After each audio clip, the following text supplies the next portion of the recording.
இன்றைக்கி புதினா ரைஸ் பண்ணலாங்க. புதினா ரைஸில் வெங்காயம், பூண்டு, பெருங்காயம் இல்லாமல் பண்ணலாங்க. எப்படி பண்ணலான்னு பார்க்கலாம்.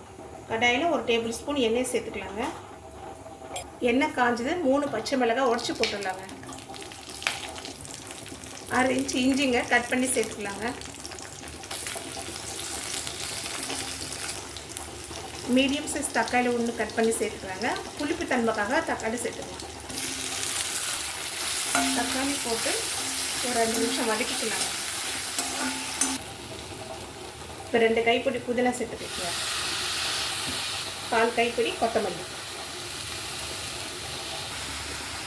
இப்போ மீடியம் ஃப்ளேமில் 1 நிமிஷம் வதக்கிக்கலாங்க. ஏன்னா நிறம் மாறாமல் பச்சையாக இருக்கும். வதங்கிடுச்சுங்க. ஸ்டவ் ஆஃப் பண்ணிடலாம். இப்படி தட்டில் மாற்றி ஆற வச்சிடலாங்க.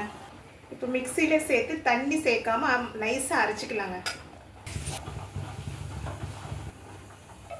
இப்போ கடாயில் 2 டேபிள் ஸ்பூன் எண்ணெயை சேர்த்துக்கலாங்க. 1/2 டீஸ்பூன் கடுகு, 1/2 டீஸ்பூன் சீரகம், 1/2 டீஸ்பூன் உளுத்தம்பருப்பு, 1/2 டீஸ்பூன் கடலைப்பருப்பு, 2 காஞ்ச மிளகாய் 2 கிள்ளி சேர்த்துக்கலாங்க. கொஞ்சம் கருவேப்பிலை. இப்போ அரைச்சி வச்சுருக்கிற பேஸ்ட்டு சேர்த்துடலாம். பேஸ்ட்டு சேர்த்துட்டு ஸ்டவ் ஆஃப் பண்ணிடலாங்க. அந்த ஹீட்டுக்கு அது வதங்கிடும். இப்போ இந்த புதினா பேஸ்ட்டில் சாதத்தை போட்டு கலந்து வச்சிடலாம்.